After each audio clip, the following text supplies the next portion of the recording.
یہ سورہ بقرہ دوسرا سورہ قرآن مجید کا، اس کی 127ویں آیت اور 128، 127 اور 128 آیت یہاں بیان کیا جا رہا ہے جب جناب ابراہیم اور جناب اسماعیل علیہم السلام خانہ کعبہ کی تعمیر نو کر رہے تھے۔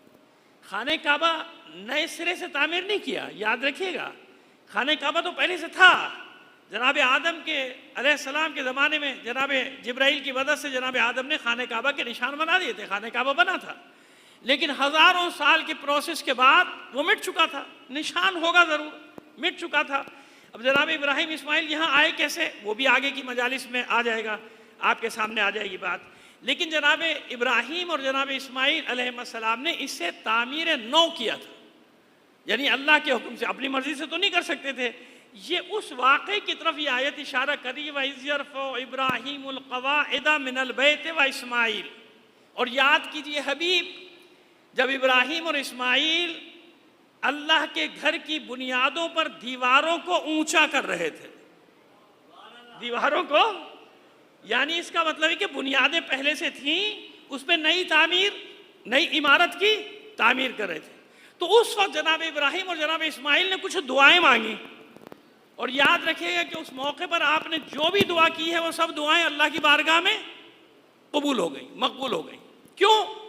یہ قرآن کی سنت ہے کہ جب دعا قبول نہ کرنی ہو تو اسی وقت پروردگار عالم ٹوک دیتا ہے، جیسے جناب ابراہیم کو ہی ٹوکا تھا، اسی سورہ بقرہ کی 124ویں آیت میں ٹوکا تھا نا، وَإِذِ ابْتَلَىٰ إِبْرَاهِيمَ رَبُّهُ بِكَلِمَاتٍ فَأَتَمَّهُنَّ قَالَ إِنِّي جَاعِلُكَ لِلنَّاسِ إِمَامًا قَالَ وَمِن ذُرِّيَّتِي قَالَ لَا يَنَالُ أَحَدِ الظَّالِمِينَ۔ اور جب ابراہیم سارے امتحانات میں کامیاب ہوئے، اور جب کامیاب ہو گئے تو ہم نے کیا کیا، ان کو امامت کا انعام دیا۔ جب امامت کا انعام ملا تو جناب ابراہیم نے فرمایا قَالَ وَمِن ذُرِّيَّتِي، بار الہ میری اولاد کو بھی دے دے۔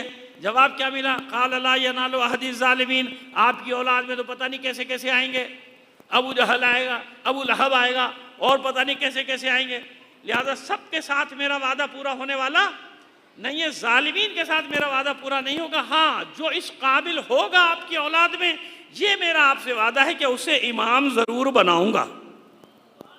اہلیت کے ساتھ شرط رکھ دی گئی کہ امام ضرور بناؤں گا جو اس قابل ہو۔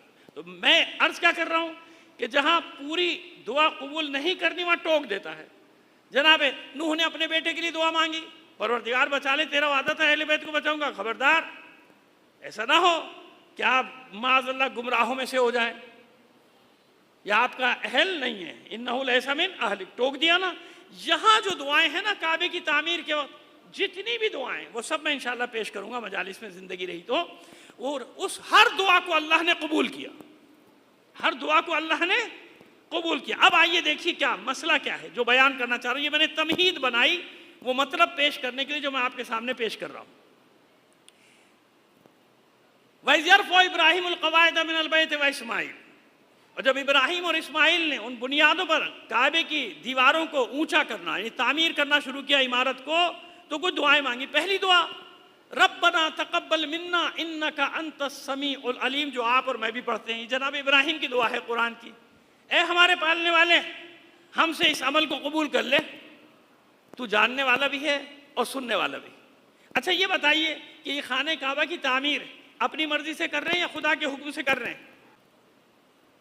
اللہ کے حکم سے کر رہے ہیں نا، اپنی مرضی سے تو نہیں کر رہے، اللہ کے حکم سے تعمیر کر رہے ہیں خانہ کعبہ کی۔ جب اللہ کے حکم سے تعمیر کر رہے ہیں تو پھر یہ کہنا کہ پروردگار قبول کر لیں، نہیں، یہ انکساری کا وہ عالم ہے دونوں کی۔ بتا رہے ہیں کہ عبادت کتنی ہی بڑی کیوں نہ ہو، اسے ہمیشہ قلیل سمجھنا، اسے ہمیشہ کم سمجھنا، اس عبادت کو ہمیشہ قلیل سمجھنا، کتنی ہی بڑی عبادت کیوں نہ ہو۔ اب ایسی عبادت کر رہے ہیں کہ قیامت تک کھربہا کھرب لوگ طواف کریں گے، خانہ کعبہ کا حج کریں گے، عمرہ کریں گے، صبح شام عبادت، صبح شام طواف ہوتا رہے گا۔ ثواب کس کو جا رہا ہے؟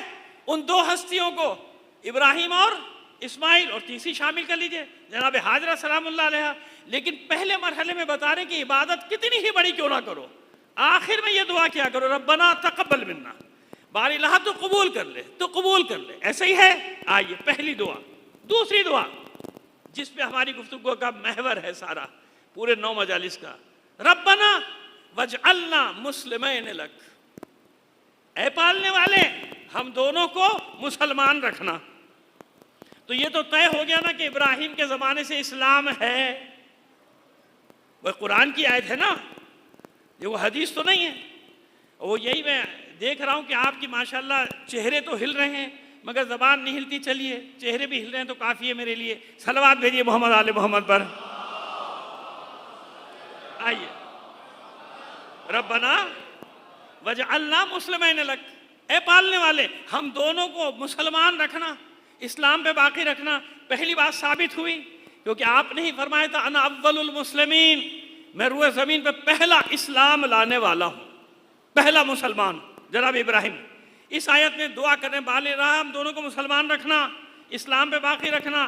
اس کے بعد والی دعا ربنا وجعلنا مسلمین لک ومن ذریتنا امتا مسلمتا لک، اور اے پروردگار ہم دونوں کی نسل میں، ہم دونوں کی اولاد میں ایک گروہ کو اسلام پر باقی رکھنا۔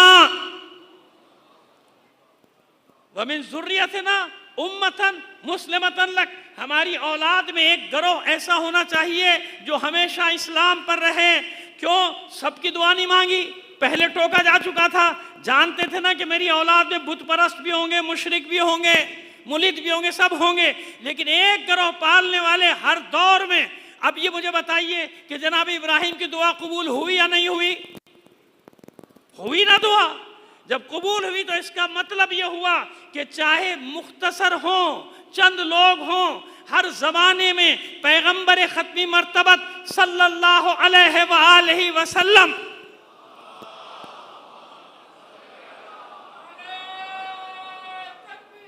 اللہ اکبر یا رسول اللہ،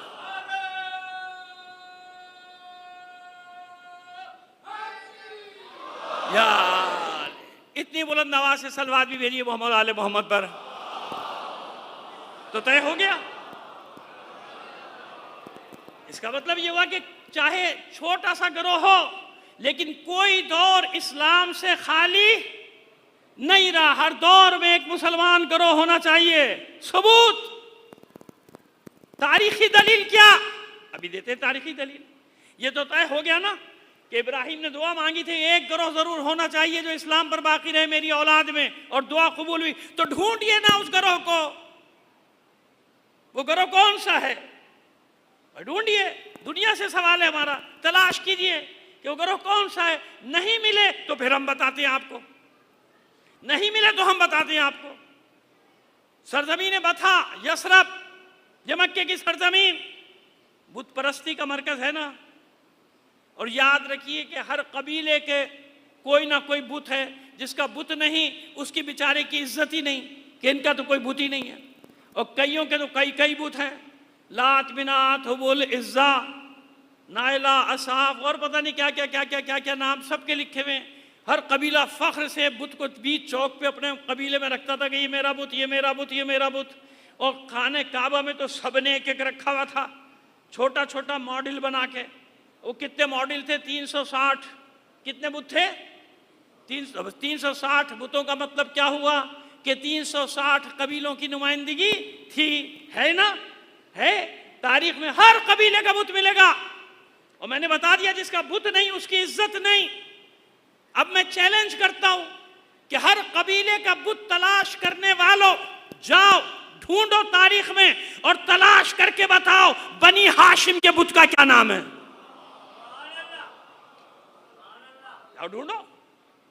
ڈھونڈو بنی ہاشم کے بت کا نام۔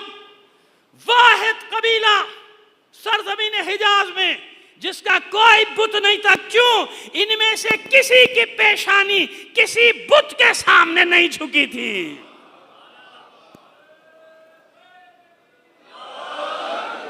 اور چلیے ایک جملہ معترضہ ذہن میں آ ہی گیا، آج بھی دیکھ لو کہ کس کس کی پیشانیاں جھک گئیں بتوں کے سامنے اور کس کی پیشانی سر بلند ہے۔